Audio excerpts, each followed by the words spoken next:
con cho lần Okay, today is January 11th, 2020. So, your Saturday. Thế là nhớ chị thì bé cho liền chị tú sẽ đợi your tờ phải nó mò outside. Don't know where we're gonna go yet, but we'll see. And if liền nó sẽ không đâu mò họ tới nữa cái. Nhớ trong hồ station nên nó đi nó chị nó chị nên nó đó, cứ chị chán tu liền nó nè. Chị bé là nhớ lại chị bé một tờ một năm chị mò. Very less likely had the bé family tao okay đi nó. Tí lúc chị hợp với cái tao kia chứ. Most of the time my husband always work on the weekend for overtime too. Chiều weekend là bé tao nhớ kia là bé tờ phải nó mò somewhere together as a family together. So today nó hình thì bây giờ tao tông có mò nó có sẽ show trong boat xong có mò ok. Nó mò nhỏ khó lost snow đó chỉ dắt ta là đi chỉ cho nó khá lost snow đó. Nó và nó thì usually 15 to 16, 17 degree outside thế nào thì nó có đi nào ok. Ok, chả này bây giờ nhỏ biết tờ là muốn á, bây tờ hầu lúc khác là bây là một, bây tờ là một cái món, bây tờ,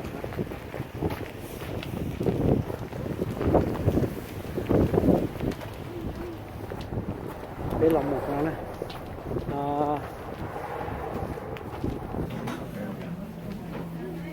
hey girl, how are you? It's nice. You're working here? Yes, I was. All right.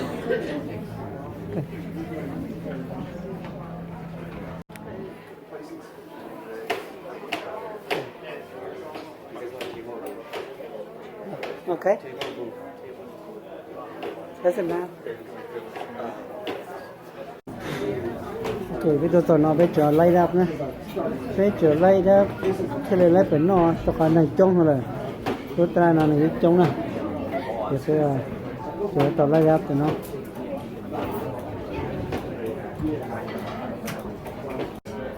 Tụi nó giờ phải chơi lâu nó á. Tụi nó giờ cho nên cooking tụi nó.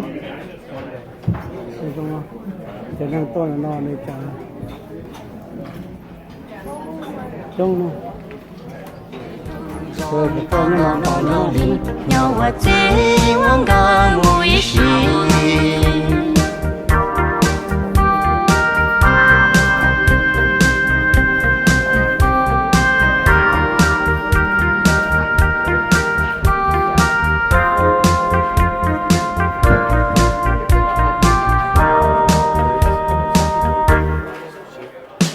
giờ kia cô tao coi giờ qua trái có thiệt trò hôn lu xuân thiệt bự lương hòn nhau cô giờ cứ cầu lo trong chỉ bu cha lu cô con tại tao có một lúc nó có nhau ở kia tuổi đời có thay thế yêu mà phải là sao chỉ bu có lu hướng đó. Can I get the gardens? No. What kind of soup you have? We have clear soup and miso soup. What is that? A clear soup is like a chicken broth with mushroom, fried onion, and raw onion. And miso soup has tofu, dried seaweed, green onions, and it's like a fish mix and base. I usually get my soup. Okay, give me one part of the miso soup to start with, and then I don't know what this is. Teriyaki chicken. Okay. Would you like besides teriyaki steak? can I get the Angela? Angela roll? And can I get the Godzilla? Good rolls. Then I think W. Thank you. Alright, so I'll just take a water with lemon. Let me do, I'm going to be ordering a lot. Go ahead. Okay, so let me do two gyozas, two shumais, and let's do 2 orders of the shrimp tempura. I also sawv. Then for sushi, let me get the sushi lover, Snow Mountain. Let me get the shakira and the red rice. Okay, ginger and wasabi. Yes. Can we get 2 gingers and wasabi? And then let me get the 3 red snappers. No sharing that, huh? Huh? I don't know if they were like that. So I usually get 2, so I already figured. Okay, me, what did you order? I'm new here, so I don't know what I'm ordering. So Did you order? chicken, turkey chicken, and the salmon. Plus the sushi lover. There's a sushi lover, Hawaiian roll, the mountain, the small mountain bear. Cô yo lu có chỉ bôi nhỏ xia yêu chỉ tia con chờ lần thứ kê lu rong ta gạo non rau lì nhỏ ở chỉ uống gà muối xì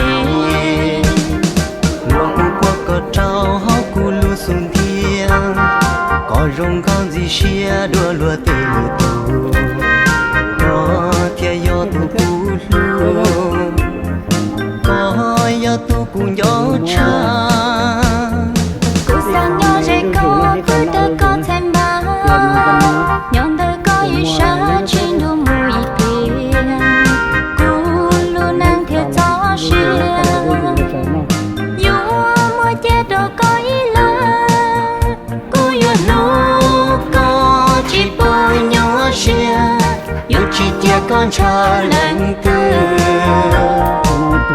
kê lu rong ta gạo non rau lì nhỏ ở chỉ uống gà muối xì cô yêu lu có chỉ bôi nhỏ xia yêu chỉ tia con chờ lần thứ kê lu rong ta gạo non rau lì nhỏ ở chỉ uống gà muối xì cô yêu lu có sư yêu lu muối xì cô yêu lu có sư yêu lu muối xì cô yêu lu có sư yêu lu muối xì cô yêu lu có ý lần xưa yêu lu muối xì cô yêu lu có sư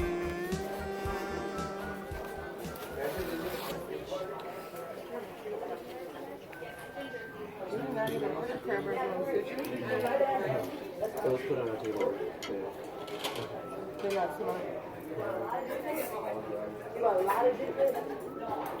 That's okay. We should get some food. Okay? Yeah. Thank you. Không có à? It's yours. It's for you. Hey, Angela has Zilla. It's over here. Teriyaki chicken. Teriyaki steak.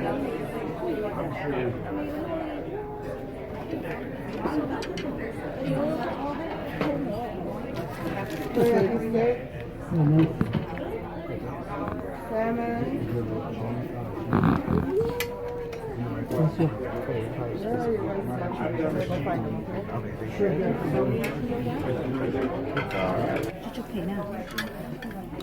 Ok, chả sushi bên nào thì ngon đấy. Cái lò chỉ tao tà thế. Để mua trong nào. Nó rồi nó cái rong nào nữa. Chả bên nào là rong nào. Nó cùng vội thì nó này. Cái non cho nó. Thì biết chờ rong nào. Bên này người cũng ngon sao? Cái này ăn đài rồi. Hay à? Cho nó rong nào nè, cho nó sushi nữa. Sushi. Cho nó rong nào.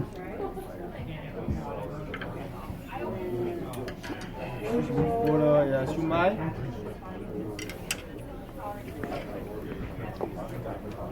Cho nó là món làm gì nè. Ginger?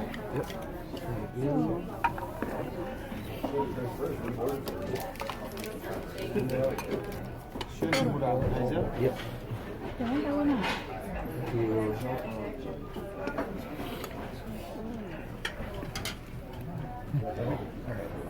Okay, hello. Thế cho nó là một là xì nè, để cho nó là sườn nè, sườn là kia đây nè, để cho nó sushi, nó cho nên trong nó, nó nó tiền nè, dumpling station là kia nè, cho nó sushi, cho nó trong nó, tại nó nên trong nó.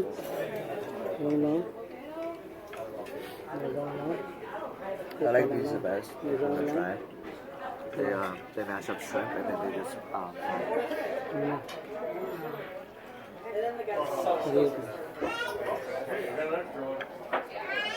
let's share this sauce.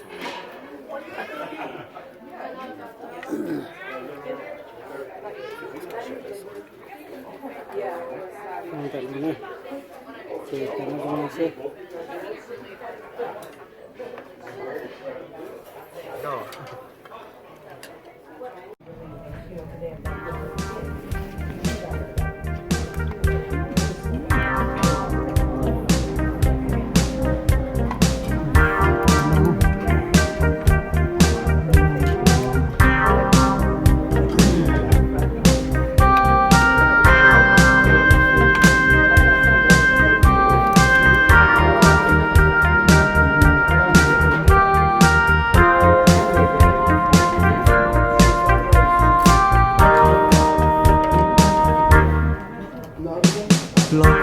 có trâu háo cu lu xuân thia có rong con gì xia đua lừa tê tu có thia do tu cu lu có do tu cu gió cha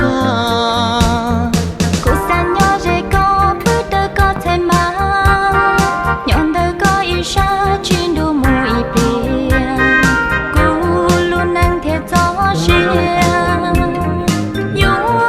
che đồ có ý lan cô yêu lúc có chỉ bơi nhớ xia yêu chỉ che con chờ lần thứ kê lu rong tao ngầu nôn đầu lì nhau qua chế uống gà mùi xì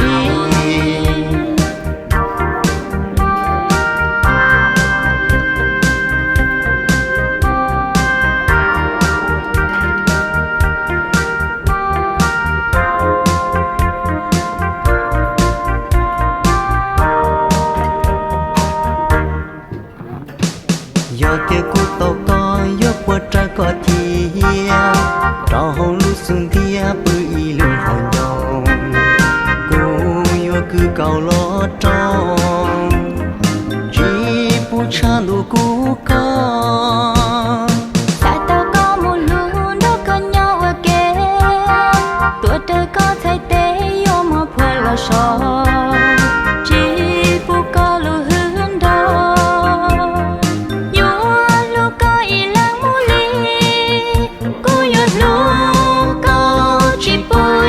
xia yêu chỉ che con chờ lần thứ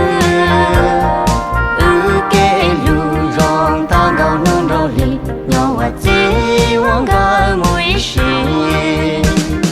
lo cú qua có trâu háo cú lu xuân thiang có rong con gì xia đua lừa tê tu có thiaj do tu cú lu có do tu cú gió cha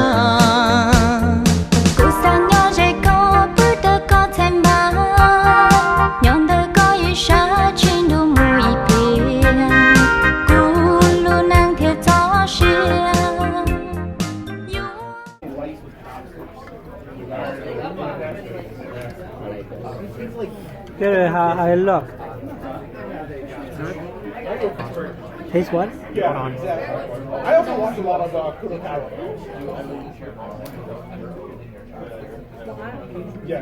Not bad. Pretty good. Very good. Okay, we you want to say something? It's a good dinner and sushi lover. Mình tôi nhà số món nó còn cái nó sushi cá. Tôi nhà biết đâu rồi, tôi biết cái gì mà 맛있다. 이게 원래 저거 맛보러 왔네. Good nữa. 이제 하나야 할 거야.